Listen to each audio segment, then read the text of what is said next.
everyone, my name is Christina Gutierrez with Mobile Oil Credit Union, and today I will be talking to you about hurricane preparedness. Hurricane season is upon us, and the big question we need to ask ourselves is, am I ready? You may have realized you're not prepared for the upcoming hurricane season, and you're not really sure where to start. Do not worry. I will have the steps you need to prepare yourself for this and future hurricane seasons.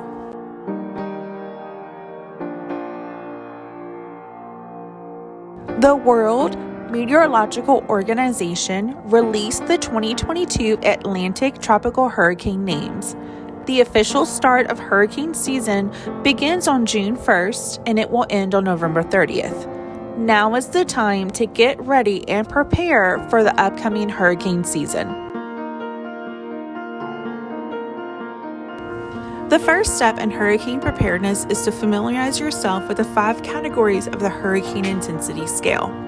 The hurricane intensity is on a scale of 1 to 5, with Category 1 being the weakest hurricane and Category 5 being the strongest hurricane.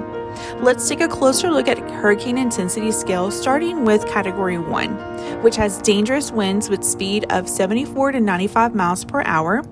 This storm can topple unanchored mobile homes as well as uproot or snap trees. Poorly attached shingles or tiles can blow off, and extensive damage to power lines and poles will likely result in power outages. Category 2 has extremely dangerous winds with speeds of 95 to 110 miles per hour. This storm is strong enough to lift a house and inflict damage upon poorly constructed doors and windows. Mobile homes are typically damaged, and manufactured homes also suffer structural damage. Near total power loss is expected with outages.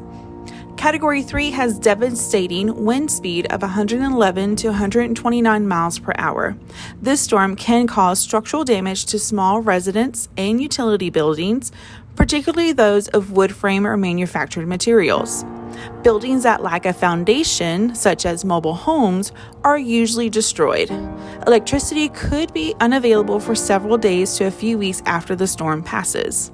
Category 4 has catastrophic wind speed of 130 to 156 miles per hour.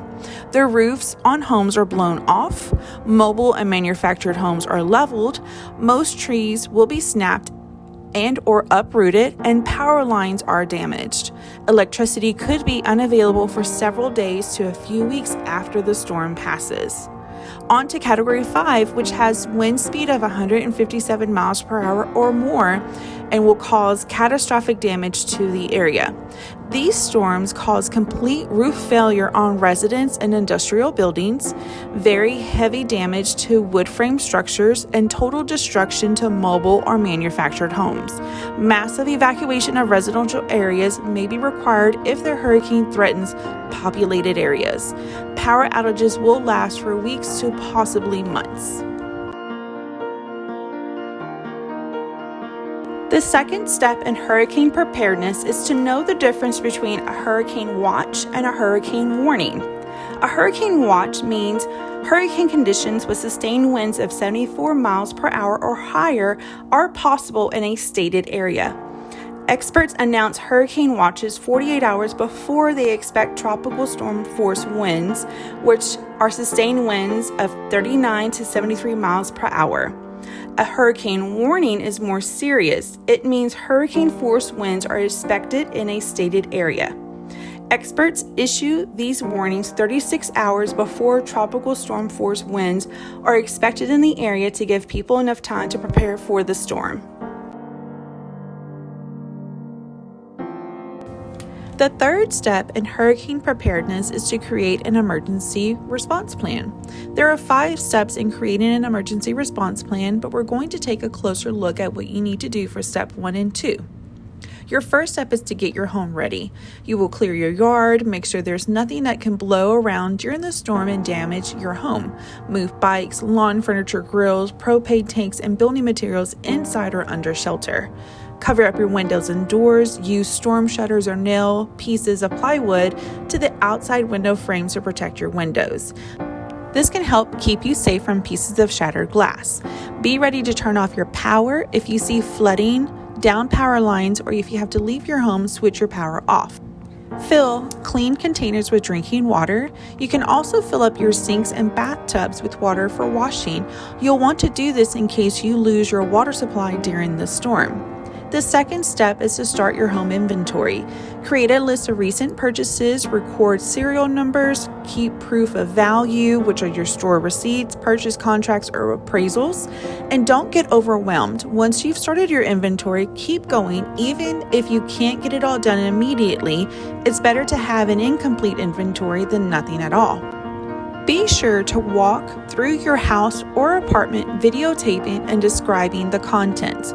For example, you might describe the contents of a kitchen cabinet, Poppies on Blue by Lennox, service for $12, that includes a dinner plate, salad plate, bowl, cup, and saucer, purchased in 2015. You can also record your inventory using an app. There are many mobile app options that can help you create and store a room-by-room record of your belongings. Your home inventory is only useful if it's accurate and you can access it to provide information to your insurance company in case of fire, theft, or other destructive disaster. Make a habit of adding new information and receipts to your inventory while the details are fresh in your mind. Step 3 is to secure your home and property. You will trim your trees, install storm shutters, have standby power, flood-proof your home, and check your home for weaknesses. According to experts in the field, the force of the wind during a storm can cause weak places in your home to fail. It's important to make sure your house is solid. There are things that you can do to help make your home stronger before the next hurricane. Experts advise these areas to be thoroughly checked, which are the roof, windows, doors, and garage doors. It's better to be over-prepared than under-prepared. For step 4, you will need to create a disaster supplies kit. If you're planning on sheltering in place, make sure your house and your family have everything they need for at least 3 days. FEMA suggests 1 gallon of water per day per person. This equates to 12 gallons for a family of 4. Consider putting a list of what is in the refrigerator on the door to limit the amount of times the refrigerator will be open in case you lose power. Don't forget to stock up on medications and first aid supplies as well. The power may go out, so purchasing a generator and getting a supply of gas well in advance is advisable. The storm will pass, but it will take days for the power to come back on. Remember your pets as well. Ensure they have enough food and water for 3 days. Step 5 is to gather critical personal, financial, and medical records. Critical personal documents are legal documents, which are wills, marriage license, passports, and birth certificates, to name a few. Your financial documents are going to be your savings bonds, statements from investing firms, your banking information, your retirement or pension statements are just a few examples of financial documents. Your medical documents will be your immunization records, your critical medical records. You can also create a list of current medications, and don't forget to make a copy front and back of your insurance cards for your medical, dental, and your pharmacy. Place all of these documents in a sturdy, portable, and secure container. Make sure the container is easy to grab in the event you have to evacuate. The fourth step in hurricane preparedness will be to prepare your home before and after a hurricane. Before a hurricane, be sure to do the following to prepare your home. Cover windows with storm shutters or plywood. Tune into your news station for up-to-date information. Know how to turn off your gas, electricity, and water in case you need to evacuate. Secure outdoor items by moving them into the garage. Make an emergency kit, and designate a shelter area if you can't evacuate. After a hurricane hits your area, be sure to do the following to secure your home. If your home has damage, do not re-enter until it has been examined by a building inspector for safety. Prevent mold growth by airing out rooms and disinfecting.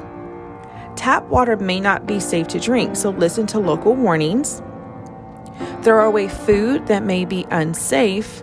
Use generators, stoves, and grills outside and away from windows to prevent carbon monoxide poisoning.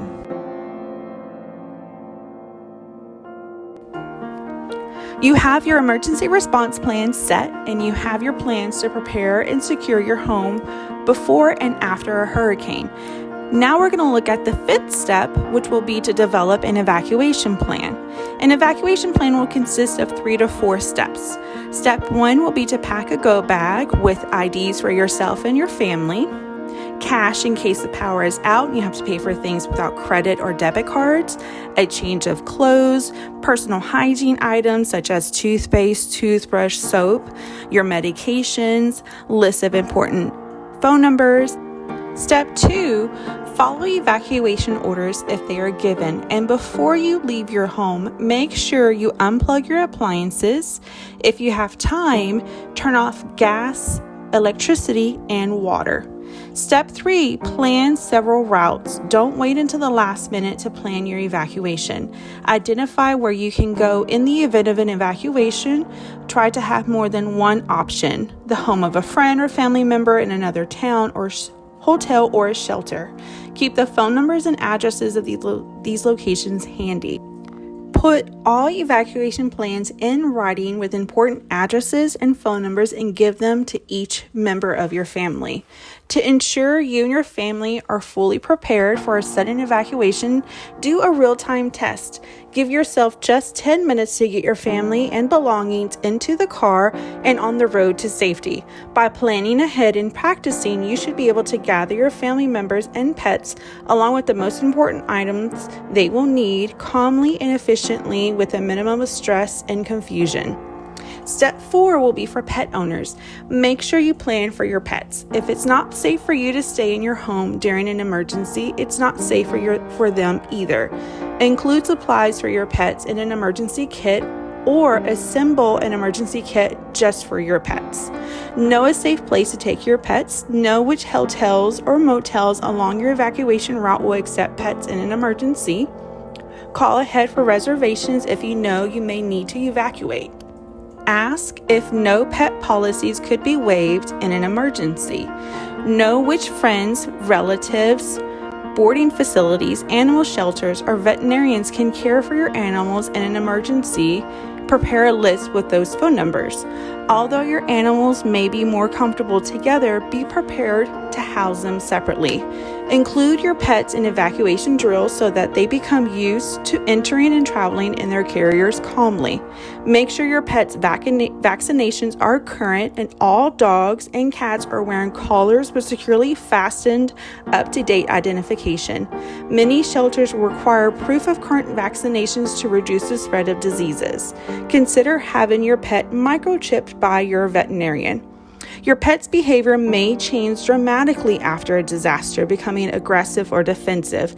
Be aware of their well-being and protect them from hazards to ensure the safety of other people and animals. Watch your animals closely and keep them under your direct control, as fences and gates may have been damaged. Be aware of hazards at nose, paw, or hoof level, particularly debris, spilled chemicals, fertilizers, and other substances that might not seem to be dangerous to humans. Consult your veterinarian if any behavior problems persist. Not only do you need to create an evacuation plan, you need to know your route. Now is the time to begin planning where you will go and how you will get there. You do not need to travel hundreds of miles, but you will need to have multiple options. Be sure to familiarize yourself with the map of Southeast Texas and Southwest Louisiana. There are several evacuation routes you can take if an evacuation is called. You have the option to go west, east, and north. Be sure to pay attention to where the hurricane is expected to hit and make sure you evacuate away from the hurricane and not in the path of the storm. The sixth step in hurricane preparedness is to create a financial emergency plan. Take action by starting a financial emergency plan now. Save even small amounts like $5 or $10 a week is a good place to start. Make a budget to estimate your monthly income expenses. Reduce debt by making regular payments of at least the minimum due, and pay your bills on time to maintain a good credit rating. Review your insurance coverage, including flood, health, and homeowners or renters insurance. Remember, flood insurance typically takes 30 days to go into effect. You'll want to renew your insurance every year. Keep important records safe and save important receipts. Store them digitally and in a waterproof, fireproof container. Keep cash in a secure place so that you are able to access it in case of an emergency and ATMs are no longer available. During a financial emergency, you can use the emergency savings for purchasing essential items like food, gas, and temporary lodging. You can contact your credit card companies and lenders to learn about payment options to avoid late penalties, interest charges, and damages to your credit. List current expenses and negotiate with lenders for extensions. Reach out for assistance by logging on to disasterassistance.gov, visiting a disaster recovery center in your community, or dialing 211 for a referral for community-based resources. Contact community organizations like food banks and faith-based organizations for assistance to help cover daily essentials and to connect you with additional resources. After a financial emergency, log on to disasterassistance.gov to find out if you qualify for financial disaster relief. Visit a disaster recovery center in your community for important resources for relief by FEMA or community and faith-based organizations. Make a list of all property damage and contact your insurance company as soon as you can. File a flood insurance claim and work with your insurance adjuster and insurance agent to receive guidance through the process. Be cautious of scams after disasters. Don't give out your personal identification numbers, and prioritize your spending and take inventory of your credit cards. Create a list to get all of your information in one place. Understand your spending needs and protect your credit. Research tax breaks you might qualify for based on your situation. Turn off utility to save on expenses if you're unable to live in your home. We have reached the 7th step in hurricane preparedness, and it's to create a financial institution plan. Be sure to withdraw cash in small denominations in the event you cannot use your debit card or credit cards while you're evacuating. Be sure to check your safety deposit box and remove any non-waterproof items from the box. Make sure you have digital banking services set up. It will give you access to your account from anywhere without the need to go into a branch. Be sure to download the mobile banking app to have access to your account balances, transfer funds, pay bills, deposit checks, have control of your card, and find an ATM near you, to name a few. Another great app is to download our Mobile Oil X app. You will have the same branch experience you know and trust all at your fingertips. You can live video chat with the Mobile Oil Credit Union employee from the comfort of your home or office or anywhere else. Set up e-statements in place of receiving your statements via snail mail. E-statements will allow you to receive your bank statements whether you're at home or away. Set up account alerts to monitor your account to identify unauthorized activity. Account alerts are free and easy to add to your account. This tool gives near real-time insight into what is happening on your account. Know when your paycheck comes in, your loan payment is made, and even when your debit card is being used. These free alerts help you manage your account efficiently and can help you minimize the impact of fraud. This concludes our hurricane preparedness video, and I hope the information in this video will help you say, yes, I am ready and prepared for this and future hurricane seasons. I am Christina Gutierrez with Mobile Oil Credit Union, and thank you for your time.